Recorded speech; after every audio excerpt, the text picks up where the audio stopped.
The company's inheritance goes to blood relatives only, not outsiders.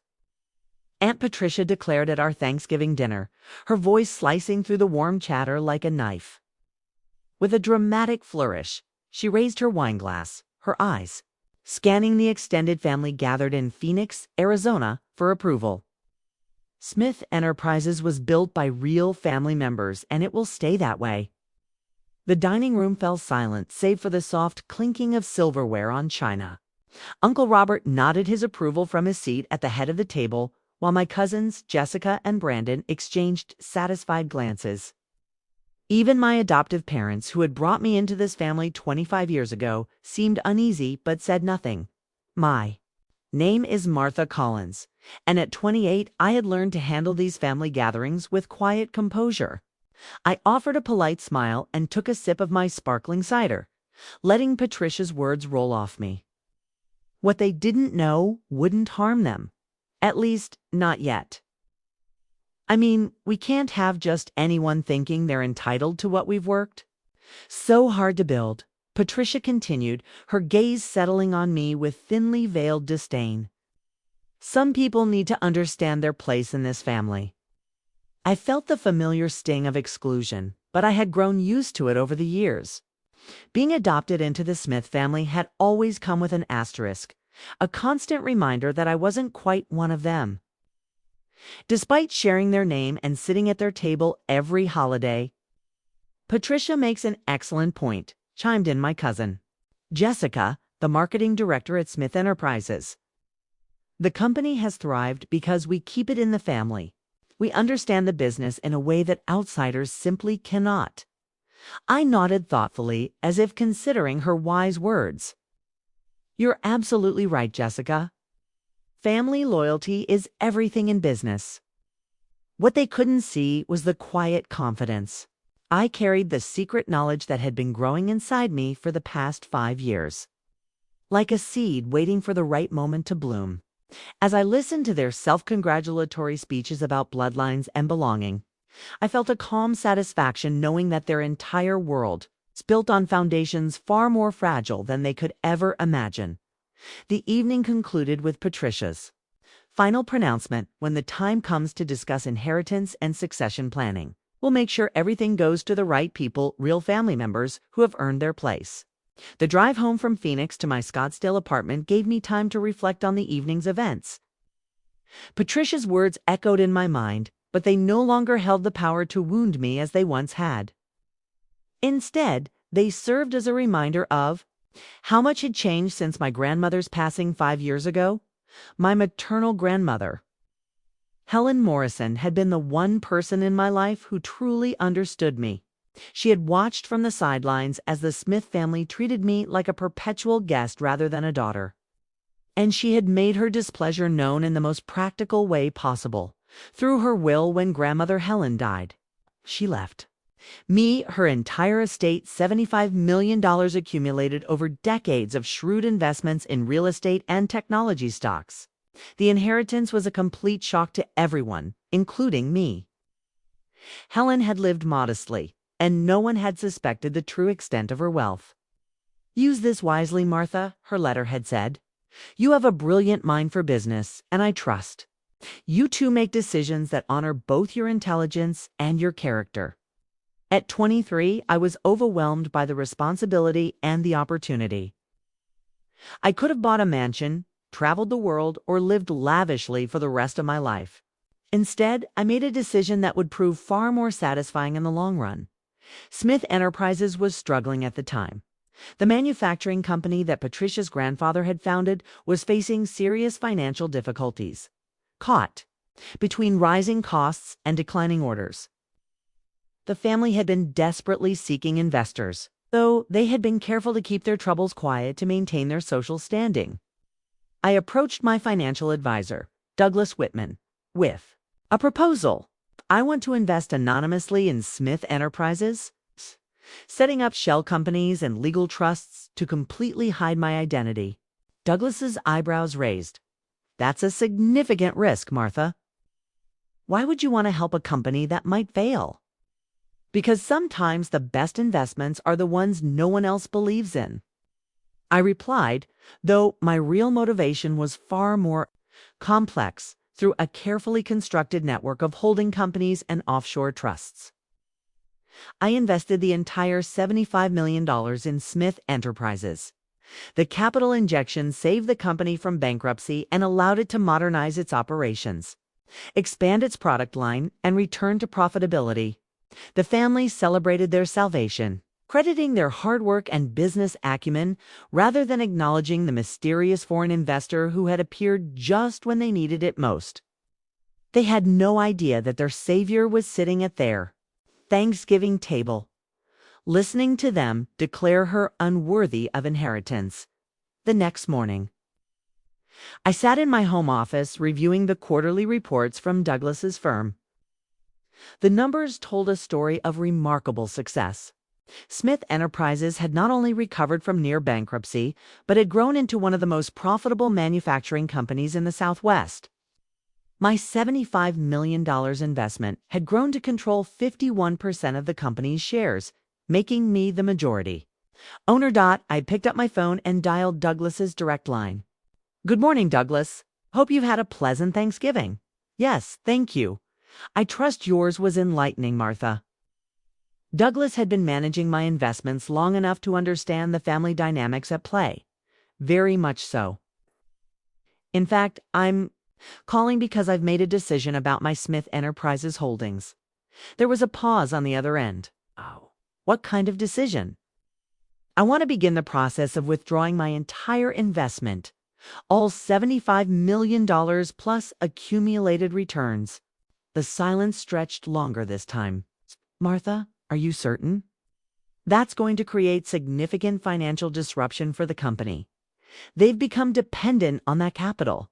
"I'm completely certain. How quickly can we execute the withdrawal, given the size of the investment and the legal structures we put in place?" "I'd estimate 30 to 60 days for a complete liquidation." "But, Martha, this will likely force the company into bankruptcy. Is that really what you want?" I looked out my office window at the Arizona desert landscape where saguaro cacti stood tall and resilient despite the harsh environment. "Sometimes, Douglas, people need to learn that they can't build their success on the backs of people they claim don't belong." "I see. And what would you like me to do with the proceeds once we've liquidated?" "I've been researching competing companies in the manufacturing sector. There's a firm called West Park Industries in Denver that's been looking for investment capital to expand operations. They've built their success on merit-based promotion and inclusive hiring practices. I think my money would be much better invested." There, Douglas chuckled softly. "I have to admit, Martha, I've been wondering when you'd decide to make this move." "I'll begin preparing the withdrawal documentation immediately." "Thank you, Douglas. And please make sure that when Smith Enterprises receives the withdrawal notice, they understand it's coming from their majority shareholder. I want them to know exactly who's been keeping their company afloat all these years." "Consider it done. I'll draft a letter that makes your ownership position crystal clear." After ending the call, I leaned back in my chair and smiled. Patricia and the family were about to learn a valuable lesson about the difference between being born into privilege and actually earning it. Their comfortable world of assumed inheritance and blood-based entitlement was about to crumble. This time, I wouldn't be there to catch them when they fell. The emergency board meeting was called for the following Tuesday at 9 a.m. I knew about it before any of the family members did, thanks to the corporate governance documents that guaranteed my right as a majority shareholder to attend all board meetings. Douglas had delivered the withdrawal notice the previous Friday afternoon, and the family had spent the weekend in frantic phone calls and desperate strategizing. I arrived at the Smith Enterprises headquarters 30 minutes early, wearing my best navy blue business suit and carrying a leather portfolio with copies of all the documentation proving my ownership stake. The receptionist, Kelly, greeted me with surprise. "Martha, I didn't expect to see you here today. Are you here to see someone?" "I'm here for the board meeting," I replied calmly. Kelly's confusion was evident. "But the board meeting is for executives and investors only. I don't think I understand." Could you please let them know that Martha Collins has arrived and is ready to take her seat at the table? Before Kelly could respond, Patricia burst through the lobby doors, her usually perfect hair disheveled and her face pale with stress. She was followed by Robert, Jessica, and Brandon, all looking as if they hadn't slept in days. "Kelly, has anyone from Morrison Holdings called?" Patricia demanded, completely ignoring my presence. "We need to reach their representatives immediately." Cleared my throat. "Actually, Patricia, Morrison Holdings is already here." Patricia whirled around, her eyes wide with desperation. "Martha, what are you talking about? This is a crisis. Our biggest investor is pulling out, and we need to find them before the company collapses." "I'm aware of this situation," I said quietly. "You're aware? How could you possibly be aware? This is confidential company business." Patricia's voice rose to a near shriek. Uncle Robert stepped forward, his face flushed with anger and confusion. "Martha, this isn't the time for family games. We're facing bankruptcy because some foreign corporation has decided to destroy our company. We need all hands on deck to save Smith Enterprises." I opened my portfolio and took out a document with the official seal of Morrison Holdings. "Actually, Uncle Robert, I think you'll find this situation more manageable than you imagine." Patricia snatched the document from my hands, her eyes scanning the legal text with growing disbelief. "This says ... This says Morrison Holdings is ... But that's impossible. What does it say?" Jessica demanded, leaning over her mother's shoulder. Patricia's voice was barely a whisper. "It says Morrison Holdings is a subsidiary of Collins Family Trust, which is controlled by..." She looked up at me with horror dawning in her eyes. ... Martha Collins. The lobby fell silent, except for the hum of the fluorescent lights overhead. Robert's mouth opened and closed like a fish, gasping for air. Brandon stared at me, as if I had suddenly sprouted wings. Jessica grabbed the document from her mother's trembling hands and read it again, hoping the words would somehow change. "This has to be some kind of mistake," Robert finally managed. "Martha works as an administrative assistant at a nonprofit. She drives a Honda Civic. She lives in a one-bedroom apartment. 2 bedrooms, actually," I corrected gently. "And I prefer to live modestly. It helps people show their true colors when they think you don't have anything they want." Patricia's face had gone from pale to bright red. "You're telling me that you and adopted nobody have been our major investor this entire time?" "Majority investor," I clarified. "I own 51% of Smith Enterprises. I have for the past 5 years." The boardroom had never felt smaller than it did that Tuesday morning as I took my seat at the head of the conference table. Patricia, Robert, Jessica, and Brandon sat across from me like defendants awaiting sentencing, while the company's attorney, David Sherman, shuffled through documents with increasingly worried expressions. "This is absolutely impossible," Patricia kept repeating, as if saying it enough times would make it true. "You can't own our company. You don't know anything about business." I opened my portfolio again and spread out 5 years' worth of quarterly reports, financial statements, and strategic recommendations that I had submitted through Douglas's firm. "Actually, Patricia, I think you'll find that I know quite a bit about this business. After all, I've been making the major financial decisions for half a decade." David Sherman looked up from his legal review. "I've verified the documentation. Miss Collins is indeed the majority shareholder of Smith Enterprises through a complex but entirely legal structure of holding companies and trusts. But where did she get $75 million? Jessica demanded.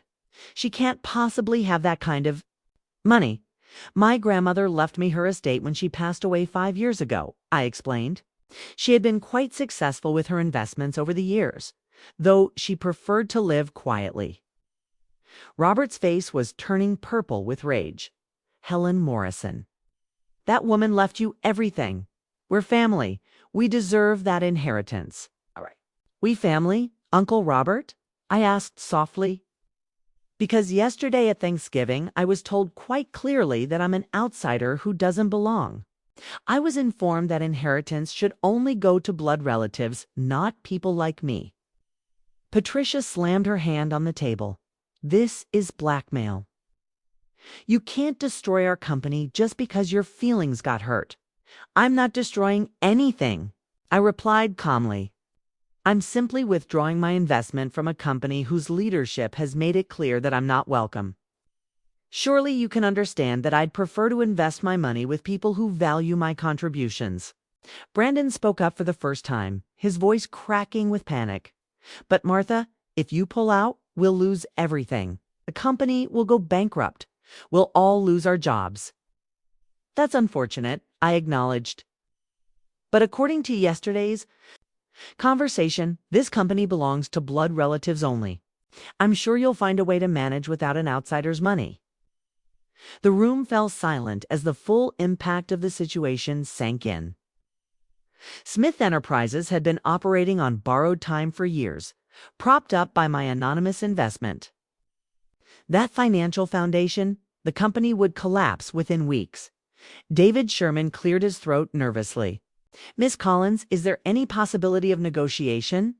Perhaps we could restructure the ownership arrangement.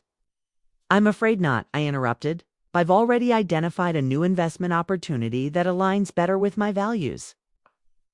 West Park Industries in Denver has an excellent reputation for treating all employees with respect and promoting based on merit rather than family connections. Tricia's eyes filled with tears of rage and desperation. You're destroying 3 generations of family legacy out of spite. I'm not destroying anything, Aunt Patricia. I'm simply choosing to invest my money with people who treat me as a valued partner rather than an unwelcome intruder. Isn't that what any smart business person would do? The final documents were signed in Douglas's office the following Thursday afternoon. Patricia and Robert had spent the intervening days making increasingly desperate phone calls, trying to find alternative investors or convince me to reconsider. Their efforts had been unsuccessful, largely because word had spread through Phoenix's business community about their treatment of their own majority shareholder. No investor wants to work with people who don't even know who owns their company, Douglas had explained to me during one of our phone calls. It suggests a fundamental lack of competence and awareness. As I watched Douglas transfer my shares to West Park Industries, I felt a mixture of satisfaction and sadness. The satisfaction came from finally standing up for myself after years of politely accepting their contempt. The sadness came from realizing that my adoptive family had never truly seen me as one of them. Despite 25 years of trying to earn their acceptance, the transfer is complete, Douglas announced, handing me a final set of documents. West Park Industries now owns 51% of Smith Enterprises, and you own 20% of West Park Industries. Your net worth has actually increased significantly through this transaction. I smiled at the irony. By trying to exclude me from their family business, Patricia and the others had actually made me wealthier and given me a stake in a much more successful company. My phone buzzed with a text message from Patricia, please reconsider, we can work something out. Family means everything. I showed the message to Douglas, who shook his head in amazement. After everything they said, they still don't understand what they've lost. They understand perfectly, I replied. They just thought I'd never have the power to do anything about it. That evening, I received a call from James Morrison, the CEO of West Park Industries. His voice was warm and professional as he introduced himself and explained his company's vision for the future. Miss Collins, I want you to know how excited we are to have you as a partner. Your investment will allow us to expand our operations significantly and create hundreds of new jobs. I'm looking forward to working with you, Mr. Morrison. I believe in investing in companies that value all their stakeholders. That's exactly the kind of partnership we want to build. In fact, I'd like to invite you to join our board of directors. Your business acumen and investment experience would be invaluable. After ending the call, I sat in my living room looking out at the Phoenix skyline, thinking about the journey that had brought me to this moment. 5 years ago, I had been a grieving granddaughter who inherited more money than she knew what to do with. Today, I was a successful businesswoman who had learned to value herself enough to walk away from people who didn't appreciate her worth. My phone rang again. Time it was Jessica, her voice barely audible through her tears. "Martha, please. Mom's in the hospital. The stress of losing the company gave her a heart attack. Can't you find it in your heart to forgive us?" I felt a pang of genuine sympathy for Patricia's medical condition. But I also knew that forgiveness and business were separate matters. "I'm sorry to hear about your mother's health, Jessica. I hope she recovers quickly. But my investment decision isn't about forgiveness. It's about choosing to work with people who see me as a valuable partner rather than an unwelcome burden." The bankruptcy filing for Smith Enterprises made the front page of the Phoenix Business Journal 2 weeks later. The headline read, "Family Manufacturing Dynasty Collapses After Alienating Majority Shareholder." The article detailed how the Smith family had unknowingly driven away their own financial backer through years of dismissive treatment. I read the article over my morning coffee, feeling a complex mixture of vindication and melancholy. The reporter had interviewed several business experts who used the Smith family's downfall as a cautionary tale about the importance of knowing who actually controls your company. "This is one of the most preventable corporate disasters I've seen in 30 years.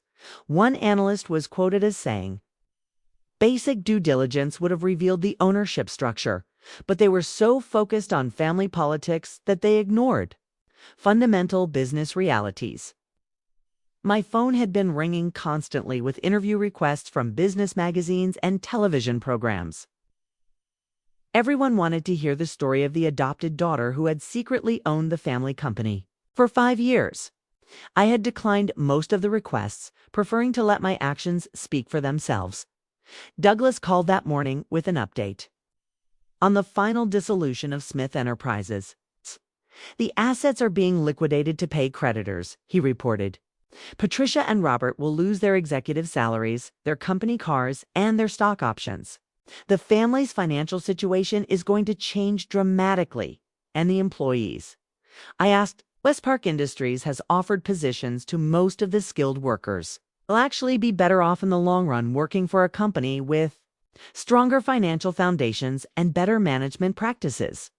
I felt relieved knowing that innocent employees wouldn't suffer for their boss's mistakes. 6 months later, I stood in the boardroom of West Park Industries in Denver, presenting my first quarterly report as a board member.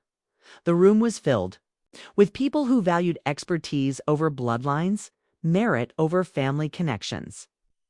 James Morrison listened intently to my analysis, taking notes and asking thoughtful questions about market trends and growth opportunities. "Your insights have been invaluable, Martha," he said after my presentation. "The Phoenix manufacturing facility is exceeding all our projections, and your recommendations for operational improvements have increased efficiency by 23%. As I drove back to my new home in Denver, modest but comfortable house in a neighborhood where people knew me for my work rather than my family history, reflected on how much my life had changed.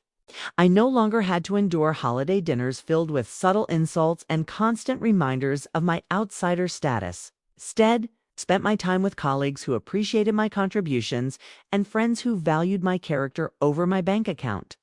My phone buzzed with a message from Patricia. Even months later, she occasionally tried to contact me, alternating between apologies and accusations. This message read, "I hope you're happy now that you've destroyed everything our family built." I deleted the message without responding. Patricia still didn't understand that I hadn't destroyed anything. I had simply stopped propping up their illusion of success. They had built their company on borrowed money and borrowed time, thinking their family name was enough to guarantee prosperity.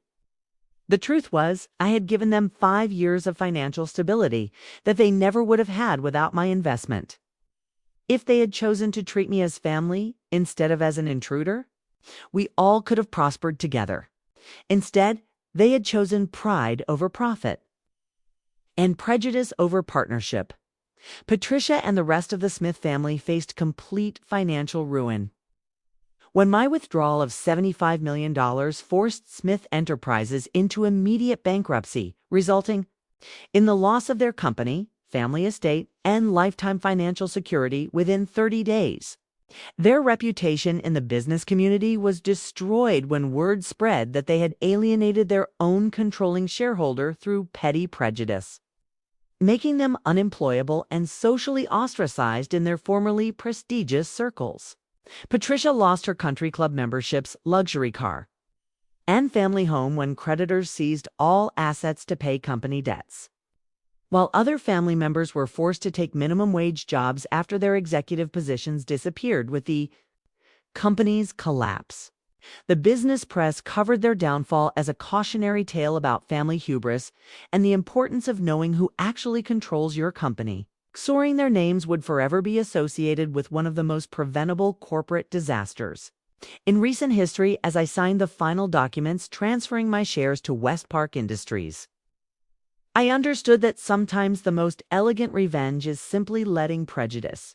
People discover the true cost of their discrimination when it destroys everything they thought they owned. And I realized that my journey from excluded outsider to respected business leader had taught me that real family isn't defined by blood, but by how people choose to treat each other when they think no one is watching.